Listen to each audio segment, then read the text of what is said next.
एक हाथ से बालक के सिर को भगवान सहला रहे हैं और बालक भगवान को देख करके मुस्कुरा रहा है।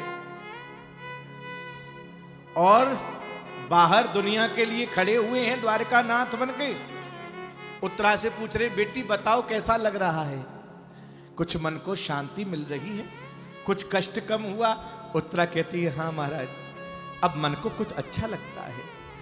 लेकिन जैसे भगवान से भक्तों की कोई बात छुपी नहीं रहती, ऐसे भक्तों से भी भगवान की कोई लीला छुपी रह ही नहीं सकती। मां कुंती देख करके बोली, देखो कैसा नाटक कर रहा है, जैसे कोई कुछ जानता ही नहीं है। बाहर खड़े होकर के कुशल समाचार पूछ रहे हैं और अंदर जाकर के पूछ रहे हैं, लाला की सेवा कर रही हैं।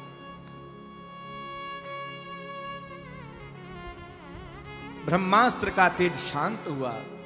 भगवान पुनः उत्तरा से पूछे, बेटी ले अब नाथ बड़ा संतोष है मन में। गर्भस्थ मां को भगवान के स्वरूप की झांकी का सदैव दर्शन करना चाहिए।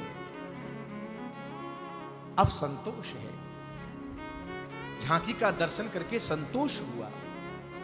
भगवान बोले,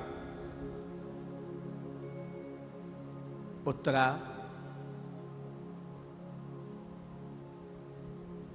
मैं आपको क्या दे सकता हूं? माता कुंती ने उसी समय आकर के भगवान के चरण पकड़ लिए। भगवान बोले, मां बुआ ये क्या कर रही हो? मैं आपका भतीजा और आप मेरे पैर छू रही हो, पैर छूने का अधिकार तो मेरा है। कुंती बुआ मुस्कुराई, बोले, आप दुनिया को बना सकते हो, हमको नहीं पागल बना सकते। हम जानती हैं आज हमारे इस वंश की रक्षा नाथ आप ना होते तो वंश नष्ट ही हो जाता। आज आपने हमारे वंश की रक्षा की है और ये काम भगवान के अलावा कोई और कर ही नहीं सकता। भगवान बोले, अच्छा बुआ हम भगवान हैं? बोले, हाँ आप ही तो हो। अच्छा एक काम करो बुआ, मैं तुमको कुछ देना चाहता हूं, तुम कुछ मांगो। चलो आप पीछे मानना, पहले युधिष्ठिर भैया हम आपको देना चाहते हैं, क्योंकि बुआ ने कहा है हम भगवान हैं, तो भगवान से आप कुछ मांगो, भगवान देना चाहता है। युधिष्ठिर बोले, लाला हमने जीवन भर सत्य की रक्षा की है और जीवन के अंतिम समय तक हमारे द्वारा सत्य न नष्ट हो, ऐसा आप आशीर्वाद दे दो।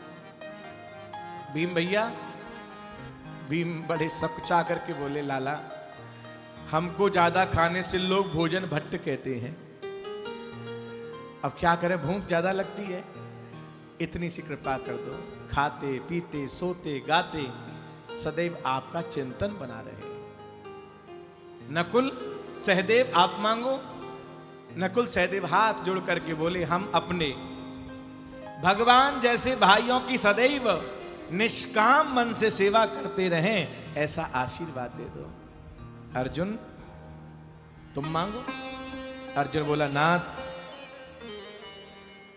मैंने सदैव आपको अपना गुरु माना है, गुरु और शिष्य का भाव कभी खत्म ना हो, ऐसा आशीर्वाद आप मुझे दे दो। द्रौपदी तुम भी मांगो। द्रौपदी बोली, क्या मांगू? मुझे आज भी याद है 10,000 संतों को लेकर के दुर्वासा ऋषि को इस दुर्योधन ने हमारे अज्ञातवास में भेज दिया था। किस लिए? 10,000 ब्राह्मणों को ये पांडव भोजन नहीं करा पाएंगे और दुर्वासा शाप दे करके जो काम मुझे करना है वो स्वयं कर देंगे। ये पांडव उसी अज्ञातवास में मारे जाएंगे। दुर्वासा 10,000 संतों की मंडली को लेकर के नाथ हमारी कुटिया पर पधारे और हम क्या बताएं, सब भोजन कर चुके थे, मैंने भी भोजन कर लिया था। जो भगवान सूर्य के द्वारा दी गई जो कठौती थी वो मैंने धो मांज करके रख दी। अब मैं सोच में पड़ गई कि इन संतों को भोजन कैसे कराऊं। क्योंकि अक्षय पात्र होता, मैंने भोजन न किया होता, 10,000 क्या 1,00,000 भी आ जाते तो कमी ना पड़ती। लेकिन अब तो हमारे खाने की भी लाले हैं। उसी समय आप पीतांबर फहराते हुए दौड़ते हुए चले आए। अरे द्रौपदी, भूख लगी है बड़ी जोर से, कुछ खिला। मैं हाथ जोड़ करके आपसे बोली थी, नाथ उधर तो वो 10,000 संत और इधर आप भूखे, अब बताओ मैं आपको खिलाऊं तो खिलाऊं कहां से? मेरे घर में तो राशन के चावल का एक दाना तक नहीं है। बोले हमको नहीं पता, आज तो हम तेरे घर का भोजन करेंगे, हमको भूख लगी है। और आप न आव देखा न ताप, रसोई में घुस गए और उसी अक्षय पात्र को उठा लिया।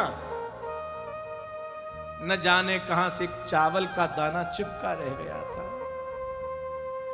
एक चावल के दाने को उठा करके मुंह में रख करके बोले, द्रौपदी हमारी तो भैया भूख एकदम खत्म हो गई।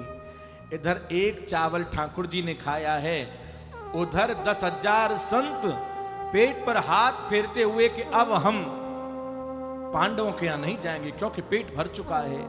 और गए, उन्होंने शिष्टाचार किया, हमसे भोजन ना हुआ तो हमारी जगत में बड़ी हंसी होगी, लोग हमको तरह तरह की बातें करेंगे। दुर्वासा बिना पांडवों से मिले अपने आश्रम की ओर लौट गए। नाथ, बिन मांगे आप सब कुछ दे जाते हो तो मांगने की जरूरत ही क्या है? और मैं आपको पहले भी बता चुका हूं, भगवान खुद मांगने के लिए कहें तो भी मत मांगो, कभी मत मांगो, सदैव उनको ही मांगो। बस तुम मेरे रहो और मैं आपका रहूं।